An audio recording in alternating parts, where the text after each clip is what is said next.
সিঁড়ির মাথায় থাকতেই শরীরের সর্বোচ্চ জোর দিয়ে বাবার দেওয়া ল্যাপটপটা ছুঁড়ে মারল নিচতলায়। ভেঙে খান খান হয়ে গেল মুহূর্তেই। শিউরে উঠল সবাই। ইতিমধ্যেই নিচে নেমে এসেছে দুজন। হাতে ড্রেস দুটো আর কানের ঝুমকো জোড়াও বাবার সামনে ফ্লোরে ছুঁড়ে মারল। ঘেন্না নিয়ে বলল, আপনার বা আপনাদের সাথে আমার কখনো দেখা হয়েছে কিনা এটাই ভুলে যেতে চাই। এরপর মায়ের হাত ধরে এগিয়ে যেতে লাগলো। মুহূর্তেই বাধা দিল শোভাম। সামনে এসে স্পর্শের হাত ধরে আটকাতে হবে চাইলেই। ক্ষুব্ধ হয়ে যায়। লাগেজ ছেড়ে শোভামের বুকে ধাক্কা মেরে সরিয়ে দেয় সামনে থেকে। ক্রোধান্বিত স্বরে বলল, এতক্ষণ যেমন পুরো ঘটনাগুলো উপভোগ করেছেন, এখনো নিশ্চুপ হয়ে সেটা করেন। ভালোই তো লেগেছিল মা বোনের চরিত্র নিয়ে খুবই অশ্লীল কথাবার্তা শুনতে। সরি, সৎ মা বোন। আর হ্যাঁ, বলেছিলেন না কি হতো নিজের মেয়েদের সাথে যদি মা আপনাকেও বড় করতো ছেলের মতো করে? তাহলে শুনুন, উত্তরটা আমি দিচ্ছি। কোনো মেরুদণ্ডহীন পুরুষকে আমার মা পালে না, তাই আমার মায়ের কাছে আপনার জায়গা হয়নি। হতবাক হয়ে গেল শামসুল। স্পর্শী চলে যাচ্ছে এটা মস্তিষ্কে ধাক্কা দিতেই ছুটে এখন মায়ের হাত থেকে লাগেজ নিয়ে বলল, আম্মু, মাথা গরম করে না, আমার কথা শোনো, একটু শান্ত হও। বাড়ি ছেড়ে কোথায় যাবে? এটা তোমার বাড়ি, এখানে তোমার অধিকার আছে। কেউ বললেই কি হলো নাকি? শান্তি আর এ বাড়িতে আসবে না, আমি বারণ করে দিব। ও রাগের মাথায় কি না কি বলেছে, সেই জন্য সব হবে নাকি? থম মেরে দাঁড়িয়ে রইল স্পর্শী। শান্ত কণ্ঠে বলল, আমার লাগেজ দিন। না, দেব না। বলে স্পর্শীর হাত ধরতে এলেই ছিটকে দূরে সরে এলো। দাঁতে দাঁত পিষে বলল, ডোন্ট টাচ মি। ভুলেও না। আপনাকে আমি ঘেন্না করি। আপনার সাথে কথা বলতেও আমার ঘেন্না লাগে। বুঝতে পারছেন না আপনি? আর আমাকে ছুতে আপনার ঘেন্না লাগছে না? আমি তো হাজারটা ছেলে নিয়ে যেখানে সেখানে থাকি। আমি তো চরিত্রহীন। আপনার আদরে বোন বলেছে, আর আপনি চুপ থেকে সম্মতি দিয়েছেন। এরপর হাত থেকে ছো মেরে লাগেজ নিয়ে গেল। মাকে নিয়ে বেরিয়ে গেল বাড়ি থেকে। বাসের সিটে মাথা হেলানো, চোখ দুটো তার বন্ধ। ওই চোখের পাপড়িগুলো ভিজে একাকার করে নিঃশব্দে গড়িয়ে পড়ছে অশ্রু। গাল বেয়ে থুতনিতে গিয়ে সমাপ্তি নিচ্ছে তারা। এরপর ফোটায় ফোটায় শিশিরের মতো টুপটাপ করে গলায়, জামায়, বুকে গিয়ে পড়ছে। এক হাত দিয়ে চেয়ারের হাতল খামছে ধরা। হয়তো কান্নার বেগ শরীরের ঝাঁকুনিটাকে ক্রমশই সামাল দিতে চাওয়ার ব্যর্থ প্রয়াস করছে। পিপাসা ক্ষণে ক্ষণে মেয়ের দিকে তাকাচ্ছে। এক হাত দিয়ে জড়িয়ে ধরে নিজের কাছে আনলো। আদরে গলায় সান্ত্বনা দিয়ে বলল, আমার মেয়ে তো কাঁদে না। অন্য আর একজনের কথায় আমার মেয়ে তো দুর্বল হয় না, তাহলে আজ কেন কাঁদছিস? স্পর্শী টলমল চোখে মায়ের দিকে তাকালো। বুক চিরে দীর্ঘশ্বাস বের হলো। জানালা দিয়ে আকাশের দিকে তাকিয়ে বলল, আম্মু, উনি কি আমারই বাবা? কিভাবে পারলো এমন মুখ বুজে থাকতে? অন্তত এইটুকু তো বলতে পারতো, আমার মেয়ে আমি বুঝে নিব, তোর এত চিন্তিত হওয়ার প্রয়োজন নেই। কিন্তু না, উনি কিছু বলল না, মুখ বুজে সব চুপচাপ শুয়ে নিল। আর উনিই না, ওই বাড়ির প্রত্যেকটা মানুষ কাঠের পুতুলের মতো সব দাঁড়িয়ে রইল। কি অদ্ভুত, তাই না বলো? মাথায় হাত দিয়ে ক্রমশ সান্ত্বনা দিতে লাগলো পিপাসা। ব্যস্ত কণ্ঠে বলল, ভুলে যা, সব ভুলে যা। মনে কর কটা দিন বেড়াতে গেছিলি। চুপ করে রইল স্পর্শী। সিটের উপর উঠে মাথা নইয়ে মায়ের কাঁধে দিল। মিনিট খানেক পরেই ফোন বেজে উঠল। স্পর্শী সোজা হয়ে বসল। ফোন হাতে নিতেই চোয়াল শক্ত হয়ে গেল। রাগে পুরো শরীর গিজগিজ করে উঠল। রিসিভ করে কানে নিতেই চেঁচিয়ে উঠল।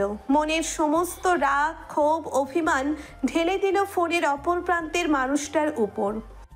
আপনি ফোন দিয়েছেন কেন আমাকে? আবার কোন ঝামেলা বাঁধানোর জন্য ফোন দিয়েছেন? যা করছেন তাতে শান্তি পাচ্ছেন না, তাই তো? এখন আমার জানটা নেওয়া বাকি শুধু। আপনি আমার জন্য অপয়া। আপনার সাথে দেখা হওয়ার পর যা যা ঘটছে সব কিছুর জন্য আপনি দায়ী। লোকে আমার চরিত্র নিয়ে আঙুল তুলছে। লজ্জা করে না এত কিছুর পরেও আবার ফোন দিতে? কি চাইছেনটা কি আপনি? প্রথমে আপনার ভাই আমার লাইফটা হেল করে দিল, এরপর আসলেন আপনি। আমাকে মিথ্যা কেসে ফাঁসিয়ে জেলে পাঠালেন। পুরো সোসাইটিতে আমার নামে ছিছি করতে লাগলো মানুষ। এরপর আমার ছোট্ট বোনটাকে তুলে নিয়ে গেলেন, আটকে রাখলেন পুরো তিনটা দিন, দিলেন ওর গায়ে কলঙ্ক লাগিয়ে। বাসা থেকে বের করে দেওয়ার হুমকি দিয়েছেন আশেপাশের সবাই। আফসোস আপনি এর পরেও থামলেন না। ছোট ভাইটাকে লেলিয়ে দিলেন আমার বোনটার পেছনে, ঘরছাড়া করলেন। ছি, লোকে ছিছি করতে লাগলো আমাদের নিয়ে। এতেও সন্তুষ্ট হলেন না, ইচ্ছে করে কক্সবাজারে গিয়ে আমার জুতো হাতে নিয়েছেন। আমার চরিত্রে অন্তিমকালের মতো কলঙ্ক লেপে দিলেন। সবাইকে এমনটা বোঝানোর চেষ্টা করলেন যেন আমি আপনার সাথে একসাথে হোটেলে রাত কাটিয়েছি। আর কত, আর কি করার বাকি আছে। বলতে বলতে এক পর্যায়ে শ্বাস আটকে এলো স্পর্শীর। ঘন ঘন নিঃশ্বাস নিয়ে সামলাতে লাগলো নিজেকে। স্তব্ধ হয়ে গেল পরশ। কিছুই মাথায় ঢুকছে না তার। শান্ত কণ্ঠে বলল, সব কি ঠিক আছে স্পর্শিয়া? কি হয়েছে আমাকে বলো। কেউ কি কিছু বলেছে তোমাকে? শান্ত প্লিজ, আমায় খুলে বলো। স্বভাবতই কারোর উপর ব্যক্তিগত রাগ ঝাড়ার পর উক্ত ব্যক্তি যদি রাগ না হয়ে উল্টে শান্ত থাকে, হাসে, সেক্ষেত্রে রাগটা দাবানলের মতো ছড়িয়ে পড়ে। তাকে অপমান করছে, বকছে, তাও কেন সে রাগ করবে না? কেন সে ফোন কাটবে না? উত্তর খুঁজে না পেয়ে উল্টে আরো উত্তেজিত হয়ে পড়ল স্পর্শী। বলল, কিচ্ছু ঠিক নেই। যতদিন আপনি আছেন ততদিন কিচ্ছু ঠিক থাকবেও না। ফোন দিবেন না আমাকে। বলেই কেটে দিল। নাম্বারটা ব্ল্যাকলিস্টে অ্যাড করে ক্ষান্ত হয়ে বসল। চোখ দুটো পুনরায় বন্ধ করে নিঃশ্বাস নিল। পিপাসা মেয়ের দিকে চেয়ে রইলেন। শান্ত কণ্ঠে বললেন, ছেলেটা কি পরশ শিকদার ছিল? আজকে উঠল পিপাসা। ভয় কাতুরে কণ্ঠে বলল, ছেলেটার সাথে অমন ব্যবহার করিস না। যতই হোক আমার মেয়েটা ওদের বাড়িরই বউ। যদি তোর কথার জাল আশির উপর মেটায়। স্পর্শ চোখ খুলে শান্ত দৃষ্টিতে মায়ের দিকে তাকালো। উনি এমনটা কখনোই করবে না, তুমি নিশ্চিন্তে থাকো। পরশ চিন্তিত হয়ে ফোনের দিকে তাকিয়ে রইল। এ যাবৎ দুবার ফোন দেওয়ার পর যখন ওপাশ থেকে সুরেলা কণ্ঠে ভেসে আসলো, আপনার কাঙ্ক্ষিত নম্বরটি এই মুহূর্তে ব্যস্ত আছে, দয়া করে কিছুক্ষণ পর আবার চেষ্টা করুন, ধন্যবাদ। তখন শিওর হলো যে স্পর্শী তাকে ব্লক করেছে। নিশ্চয়ই কোনো গন্ডগোল হয়েছে। কাল রাতেও তো সব ঠিক ছিল। হুট করে কি এমন হলো ভাবতেই দ্রুত নতুন সিম ভরলো। ডায়াল প্যাডে নাম্বার উঠিয়ে কল করতে গিয়েও কেটে দিল। এই মুহূর্তে স্পর্শী খুব রেগে আছে। এখন এই নাম্বারটা দিয়ে কল করলেও সে ব্লক করতে পারে। তার চেয়ে মাথা ঠান্ডা হওয়ার পর না হয় কথা বলা যাবে। ঘড়ির কাঁটায় তখন 6:30। দুহাত দিয়ে মাথা চেপে ধরে বিছানা থেকে উঠল স্পর্শী।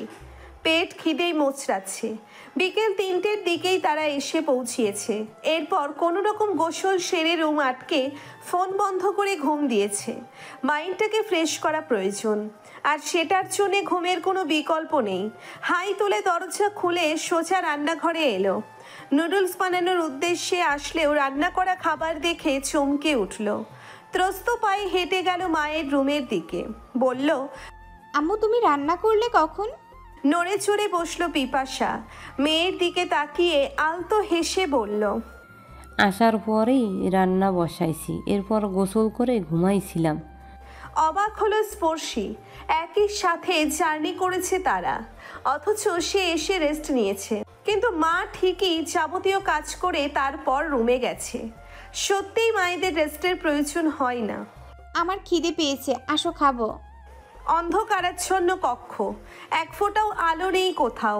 দরজা জানালা পুরোপুরি বন্ধ করা। নিঃশব্দে খাটের উপর বসে আছে শামসুল। আজ প্রায় 1.5 মাস পর আবারও পূর্বের 19টা বছরের মতো একাকিত্ব গ্রাস করেছে তাকে। চশমাটা ভিজে উঠছে বারবার। ডান হাত দিয়ে সেটা নামিয়ে মুছে নিল পুনরায়। শান্তি কল করছে। এ যাবৎ 5-6 বার কল করেছে সে, কিন্তু প্রতিনিয়তই শামসুল কেটে দিয়েছে।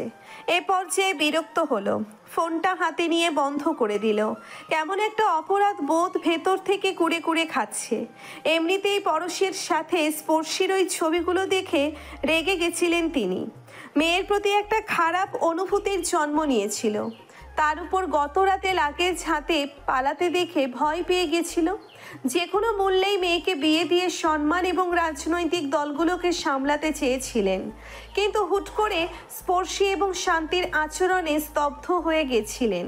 ওই মুহূর্তে যেন কথার খই হারিয়ে ফেলেছিলেন। আদরের বোন, অন্যদিকে আদুরে মেয়ে, তার উপর মেহমান। পুরো ঘটনাটা সামলাতে হিমশিম খাচ্ছিলেন শামসুল। তবে এখন মনে হচ্ছে তিনি ভুল করেছেন। উচিত ছিল মেয়ের পক্ষ নিয়ে কিছু বলা, এতে শান্তি রাগ করলেও পরে মানিয়ে নেওয়া যেত। কিন্তু এখন মেয়ের এই অভিমান কি করে ভাঙাবে?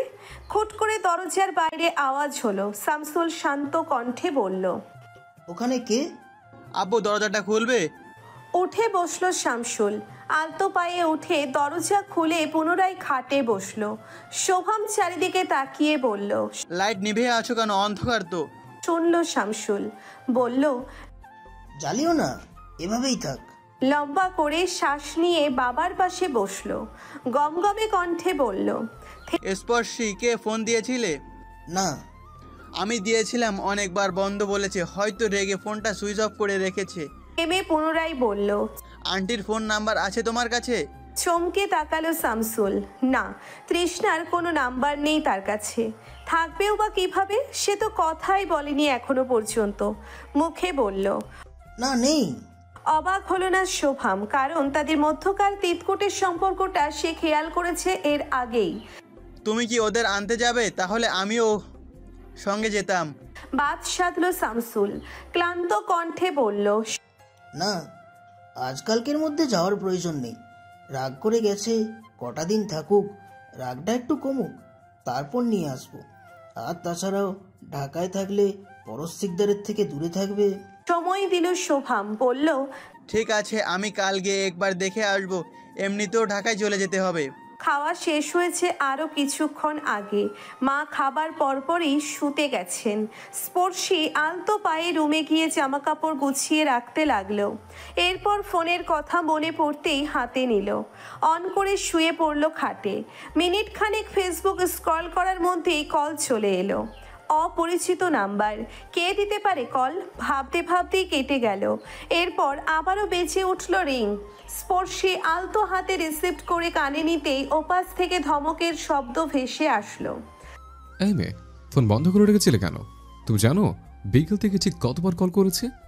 একে তো নাম্বার ব্লক করেছ, তার উপর এখন আবার ফোনও বন্ধ করে রেখেছ। কপাল কুঁচকে কথাগুলো শুনল স্পর্শী। শান্ত কণ্ঠে জিজ্ঞেস করলো, এটাও কি আপনার নাম্বার? ওপাশ থেকে মুহূর্তেই হ্যাঁ স্বরূপ উত্তর ভেসে আসলো। সাথে সাথেই ফোন কেটে দিল স্পর্শী।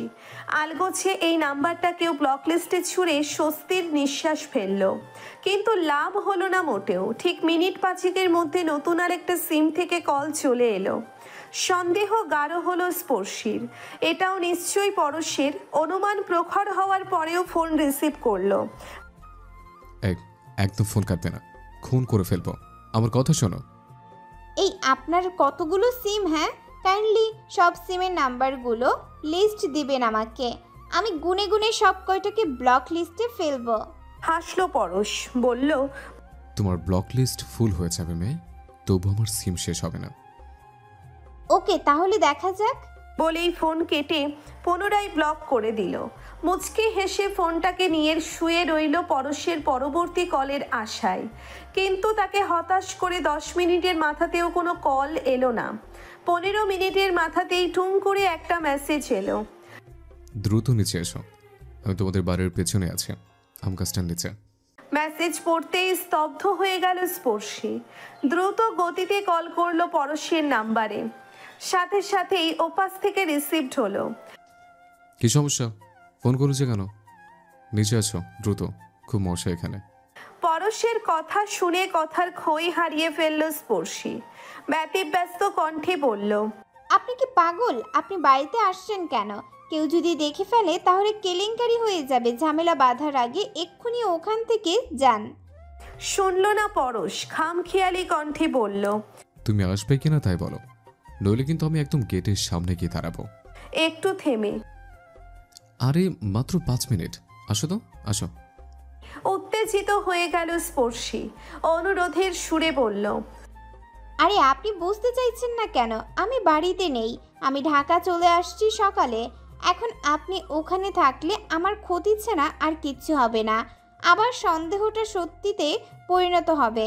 আমার চরিত্রে নতুন করে কলঙ্ক লাগানো ছাড়া আপনার আর কোনো কাজ নেই না? প্লিজ কেউ দেখার আগে ওখান থেকে বের হন এক্ষুনি। স্তব্ধ হয়ে গেল পরশ। অবাকের সুরে বলল, তুমি ঢাকায় গেছো মানে?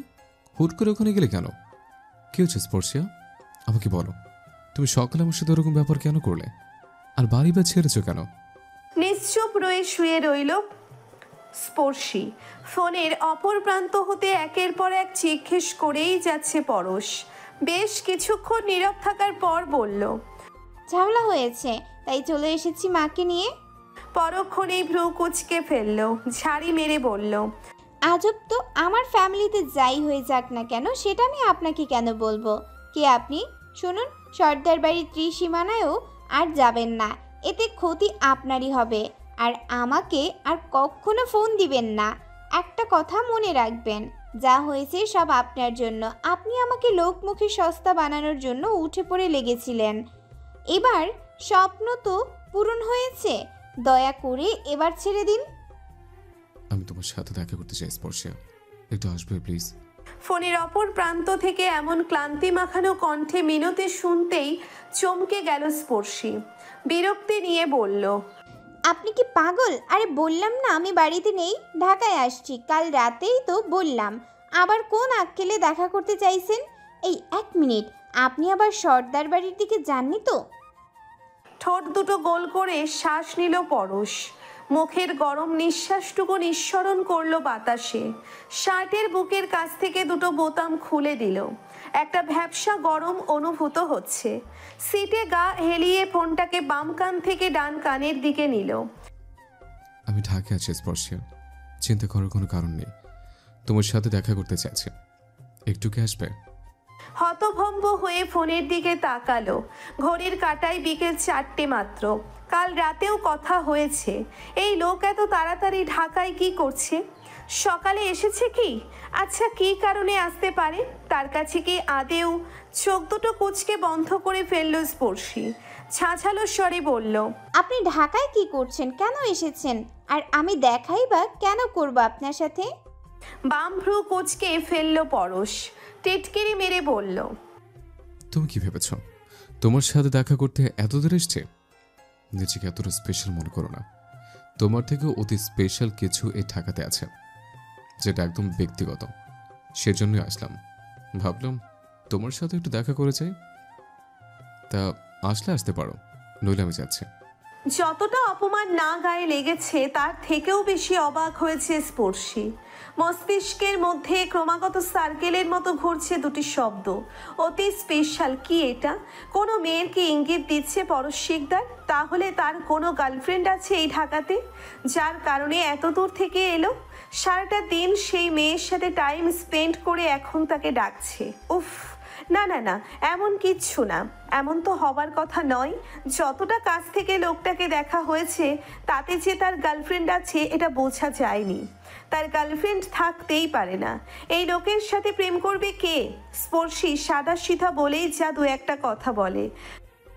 আমি আপনার সাথে দেখা করতে চাইছি না। কপাল কুঁচকে ফেলল পরশ। বলল, ওকে, তাহলে আমি যাচ্ছি, বাই। এমন একটা উত্তেজনা কাজ করলো স্পর্শীর মনে। তড়িৎ গতিতে বলে উঠল, শুনুন। শুনছি। আপনি আছেন কোথায়? এই তো রেডিও কলোনি ওভারব্রিজের পাশে, প্যাসিফিক গার্মেন্টসটার সামনেই। প্যাসিফিক গার্মেন্টসটার সামনেই গাড়ি পার্ক করা। উত্তর দিল না স্পর্শী। আস্তে করে ফোনটা কেটে জামাটা বদলে নিল। আচ্ছা, এমনও তো হতে পারে গার্লফ্রেন্ড নিয়েই ঘুরতে আসছে এখানে, আর সেটা স্পর্শীকে দেখাতে চাই সে। দেখবে, অবশ্যই দেখবে স্পর্শী। কোন সুন্দরী রমণী এই গুন্ডা লোকের সাথে প্রেম করতে বেরিয়েছে। এই যে এখানে এসো। ব্রিজের উপর থেকে কথার স্বর ভেসে আসতেই দ্রুত গতিতে সেদিকে উঠল স্পর্শী। অবাক হয়ে সিঁড়ি পার হতে লাগলো। একটা মেয়ে পরশের পাশেই দাঁড়িয়ে আছে হাসি মুখে। ওহ গড, সিঁড়িগুলো যেন পিচ্ছিল হয়ে উঠছে ক্রমশ। পাগুলো এক্ষুনি পিছলে পড়ে যাবে রাস্তায়। হয়তো গড়িয়ে পড়ার সাথে সাথেই কোনো বাস এসে চাপা দিয়ে চলে যাবে। এই মেয়ে, পাগল নাকি তুমি? এত বড় বড় সিঁড়ি চোখে লাগে না? আরেকটা হলে তো পড়ে যাচ্ছিলে। পরশ স্পর্শের হাত ধরে ঝাঁকুনি দিচ্ছে, চোখ দুটো বার কয়েক ডোলে সামনে তাকালো। মেয়েটা দূরেই আর একটা ছেলের সাথে হাসি মুখে আইসক্রিম খাচ্ছে। ও শিট, কি না কি ভেবে ফেলেছিল সে। নিজেকে সামলে নিয়ে কার্নিশে গিয়ে দাঁড়ালো। দূর থেকে দূরের সারিবদ্ধ চলন্ত বাসগুলো দেখা যাচ্ছে। লোহার পাইপলাইন ধরে হেলান দিল স্পর্শী। একটা ভ্রু উঁচিয়ে পরশকে বলল, ডেকেছেন কেন? দ্রুত বলুন, ব্যস্ত আমি। নিজেকে সাজিয়ে নিল পরশ। স্পর্শীর পাশে দাঁড়িয়ে সেও তাকালো নিচের রাস্তার দিকে। শান্ত কণ্ঠে বলল, দেখো, আমি হেয়ালি করতে পারি না। যেটা বলছে কাইন্ডলি মন দিয়ে শোনো। দেখো, তুমি আমি কেউই দায়ী নই, কিন্তু তাও প্রতিনিয়ত আড়ালে অপমানিত হতে হচ্ছে। এই আজকে আসার সময় কানে গেল, চায়ের দোকানে এক বৃদ্ধ লোক বলছিল আমাদের নিয়ে। বলে, এমন মডার্ন যুগ, বড়লোকের ক্ষমতাধারী ছেলেমেয়েরা যা খুশি তাই করতে পারে। এই তো কদিন আগেই গিয়ে কক্সবাজার ঘুরেছে, একসাথে থেকেছে, আবার সেই বাড়ি এসে যেছে। অথচ এখানে গরিব ছেলেমেয়ে হলে কবে গ্রামবাসী ধরে জোর করে বিয়ে পড়িয়ে দিত। তাছাড়াও অনেক লোক অনেক ধরনের কথা বলছে, ঝামেলার পর ঝামেলা হচ্ছে। থামলো পরশ। স্পর্শের দিকে তাকিয়ে দেখলো সে এক দৃষ্টিতে রাস্তার দিকে তাকিয়ে আছে। শান্ত কণ্ঠে বলল, স্পর্শিয়া, চলো না, বিয়েটা করে নি। স্নিগ্ধ নয়নে পরশের দিকে তাকালো। আন্দাজও করতে পারেনি পরশ এমন কোনো অফার করবে। শান্ত কণ্ঠে বলল, বিয়েটা কি গ্রামবাসীর তিক্ত কথার কারণে? অস্বস্তিতে পড়ল পরশ। আমতা আমতা করে বলল, হ্যাঁ, কিছুটা সেরকমই। সরি মিস্টার শিকদার, স্পর্শিয়া সর্দার লোকের কথার ধার ধারে না, আর না তো ওগুলো কানে নিয়ে বসে থাকে, আর এইসব ভিত্তিহীন কথার উপর ভিত্তি করে কোনো সম্পর্কে জড়ানো তো কল্পনাও করে না। নিজের উপর রাগ লাগলো পরশের। উফ, স্পর্শিয়া কি তার মুখ থেকে ভালোবাসার কথা শুনতে চেয়েছিল? এরকমই হবে হয়তো। ধুর, কোন আক্কেলে গ্রামবাসীর অজুহাত দিতে গেল। আমতা আমতা করে বলল, তাহলে স্বাভাবিকভাবে বিয়েটা করতে চাইছিলাম আগে। এমন প্রশ্নের সম্মুখে কিছুটা বিব্রত হলো স্পর্শী। না, সে কিছুতেই হার মানবে না। এই লোক যদি নিজে থেকে নত না হয় তাহলে সে কেন হবে? এরপর সারাটা জীবন খোঁটা দিতে দিতে পার করে দিবে। বলবে, তুমি বিয়েতে রাজি হয়েছিলে আগে, নইলে কি বিয়ে করতাম আমি? ভাবতে ভাবতেই ভেঙচি কাটলো স্পর্শী। পরশ উকি দিয়ে মুখের দিকে তাকালো, বলল, কি ব্যাপার, কথা বলছো না কেন? ঝাড়ি মেরে বলল, আপনাকে বিয়ে করার কোনো ইচ্ছেই নেই আমার, তাই দয়া করে এইসব উদ্ভট কথা আর বলবেন না। আসি। হা হয়ে গেল পরশ। এক্সকিউজ মি, এই মেয়ে, তোমার কি মনে হয় কথাগুলো আমি সিরিয়াসলি বলছি? কথা, তোমার মতো মেয়েকে প্রজাতির কোনো ছেলে বিয়ে করার প্রস্তাব দেবে? কোনো ভদ্র ঘরের এমপি না। আর এই বিয়ে সম্পর্কে ভাবাই তো হাস্যকর। তোমার মতো একটা ঝগড়ুটে গুন্ডি বকেটে মেয়েকে বিয়ে করে আমার শান্তশিষ্ট রুমটাকে কি রেসলিং স্টেজ বানাবো নাকি?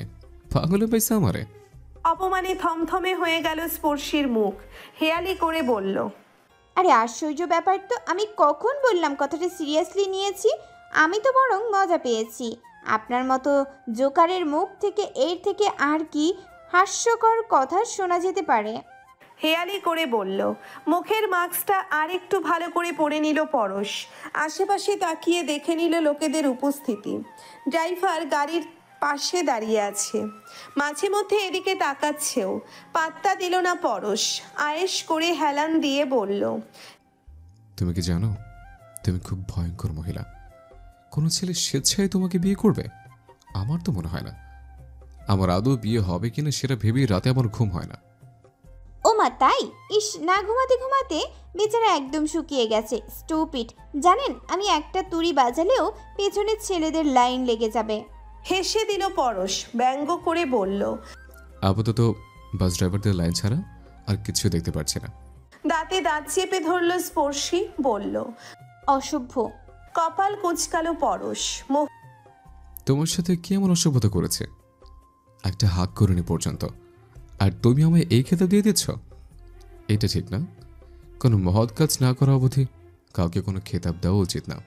তবে তুমি চাইলে এক্ষুনি মহৎ কাজটা আমি করে দিতে পারি। মুহূর্তেই দুপা পিছিয়ে গেল স্পর্শী। চোখ দুটো রাঙিয়ে বলল, এই একদম না, হাত পা ভেঙে এই ব্রিজের উপর ফেলে রাখবো, তখন বসে বসে ভিক্ষা করা ছাড়া আর কোনো উপায় পাবেন না। আমলে নিল না পরশ, ডোন্ট কেয়ার ভাব নিয়ে বলল, করতেই পারো, এটা তোমার কাছে অসম্ভব কিছু না। ডাকাত বংশের তো, একটু আধটু কাটাছেড়া না চড়ালে তো বংশের নাক কাটা যাবে। গা চলে গেল স্পর্শীর। বাড়ি মেরে বলল, স্টুপিড, আমাকে আর ফোন দিবেন না। মাথা নাড়িয়ে সাই জানালো পরশ। আমাকে আর মেসেজও দিবেন না। এই পর্যায়েও মাথা নাড়িয়ে পরশ বলল। ওকে, দিব না। মুখটাকে হাঁ করে অবাক হয়ে তাকিয়ে রইল স্পর্শী। মানে? ঠোঁট টিপে হাসলো পরশ, সিরিয়াস কণ্ঠে বলল, কেন, তুমি কি চাইছো আমি তোমাকে কল করি? স্পর্শী অবাক হলো। এই লোক কাল রাতেও ফোন না ধরার জন্যে পাগল হয়ে গেল, আর এখন কোনো হুঁশই নেই। নিশ্চয়ই অন্য কাউকে পেয়েছে। 100% শিওর এই লোক নতুন কোনো মেয়ে পেয়েছে। পাবেই তো, ছুকছুকো স্বভাবের তো এরা। বিড়বিড় করে বলল। স্টুপিড। এরপর দ্রুত পায়ে এগোতে লাগলো সিঁড়ির দিকে। কয়েক পা জোর দিয়ে হাঁটার পরেই কদম ছোট হয়ে গেল। ডাকছে না কেউ, তাকে পেছন থেকে ডাকছে না। রাগে সারা গা জ্বলে যাচ্ছে। অদ্ভুত, এই লোক এত বদলালো কিভাবে? এই শুনুন। এবারে আর হাসি আটকাতে পারল না। অন্যদিকে ঘুরে হেসে দিল পরশ। এরপর মুখটাকে গম্ভীর করে বলল, হ্যাঁ বলো। কি বলবে স্পর্শী? ইস, নির্লজ্জের মতো আবার ডাক দিল কেন? কতটা দূরে গেছিল সে, অথচ এখন দেখো পা দুটো নির্লজ্জের মতো এগোচ্ছে তার দিকে। নিজেকে সামলে থমথমে গলায় বলল, আপনার ভাই ফোন দিয়েছিল। না, তোমার বোন কে দিয়েছিল? রেগে গেল স্পর্শী। অন্যদিকে ফিরে অভিমানজড়িত গলায় বলল, খবরদার এই প্রশ্ন করবেন না। আমার কোনো বোন নেই, আমার কেউ নেই। যারা পালিয়েছে তারা হলো আপনার ভাই আর আপনার ভাইয়ের বউ। ও আচ্ছা, কল দেয়নি, তবে মেসেজ করেছিল। আটকে উঠল স্পর্শী। দ্রুত কণ্ঠে বলল, কি বলেছে মেসেজে? আরে আজব তো, আমাদের ফ্যামিলির ব্যাপারে তোমাকে কেন শেয়ার করব? আমার ভাই আর ভাইয়ের বউ মেসেজ দিয়েছে। এটা সম্পূর্ণ আমাদের পারিবারিক ব্যাপার, শেয়ার করতে পারছি না বলে দুঃখিত। চোখ রাঙিয়ে অন্যদিকে তাকালো, ধমক দিয়ে বলল, এই সরুন তো, এখান থেকে স্টুপিড যাচ্ছেন না কেন? এটা তোমাদের? চমকে গেল স্পর্শী। বুঝলো না কিছুই। চোখ দুটো ছোট ছোট করে বলল, কোনটা? দাঁতগুলো মেলে হেসে দিল পরশ। কেন, এই ওভারব্রিজটা এখনই যে বললে চলে যেতে, ভাবলাম হয়তো মালিকানা তোমাদের। গা জ্বলে গেল স্পর্শীর। থমথম করে হেঁটে গেল সামনের দিকে। পরশ আলতো চিৎকার করে বলল, শোনো, একটা ট্রিট কিন্তু নিতে পারো আমার থেকে। আজ প্রায় কতদিন পর গার্লফ্রেন্ডকে মন ভরে দেখছে। একবার রাগ নিয়ে পেছনে তাকিয়ে পুনরায় মুখ ঝামটা দিয়ে হেঁটে নেমে গেল স্পর্শী। বিড়বিড় করে বলল, তোর ট্রিট তুই গেল শালার জঙ্গলি। হাসতে হাসতে গাড়িতে উঠল পরশ। আজকের পরিকল্পনা অন্য কিছু থাকলেও সেটা পরিস্থিতি পাল্টাতে দিয়েছে। পরিকল্পনা ছিল স্পর্শীকে বিয়ের ব্যাপারে বুঝিয়ে বলবে এবং সে রাজি হলেই সাথে সাথে কোর্ট ম্যারেজ করবে। এমনকি কাগজপত্রও নিয়ে এসেছিল সাথে। কিন্তু এই জ্বালাময়ী রবণীর খামখেয়ালিপনায় পরক্ষণেই সিদ্ধান্ত পাল্টে ফেলে। এই মেয়ের সামনে বেশি দুর্বল হওয়া যাবে না, এতে সে এক প্রকার মূল্যহীন হয়ে যাবে। ভাই তো সচরাচর হাসেন না, আজকে তো এখনো হাসি থামছেই না। ঠোঁট এলিয়ে আবারও হাসলো পরশ। পিঠে চাপড় মেরে বলল, জানো তো জানার ভাই, এক একটা মানুষের কিছু ব্যক্তিগত মানুষ থাকে যাদেরকে দেখলেই মন ভালো হয়ে যায়, ঠোঁটে অটোমেটিক হাসি চলে আসে। ভাই তো চালটা ভালোই চালছেন। শামসুল সর্দারে দুর্বল করার লাইগা তার দুইটা মেয়েই যথেষ্ট। একজন রে তো পাবেল ভাই নিল, আর বাকিজন এখন আপনার। পরশ নড়ে চড়ে বসলো। এমন কিছু পরিকল্পনা নেই, আর শামসুল সর্দারকে দুর্বল করার কোনো প্রয়োজনই আমার নেই। কারণ যতক্ষণ জনগণ আমার সাথে আছে ততক্ষণ আমি শক্তিশালী। আর তাছাড়াও মেয়েরা বাবার দুর্বলতা হয় না, এটা আলাদা একটা শক্তি। আচ্ছা, একটা কথা বলো, যদি তোমার বউ এখান থেকে যাওয়ার পরে রেগে মেগে কান্নাকাটি করে বলে তুমি আর পরশ শেখদের ড্রাইভারের চাকরি করতে পারবে না, অন্য কিছু করো, তাহলে আমি তোমার সংসার করবো না। ঢোক গিলল জয়নাল, বলল,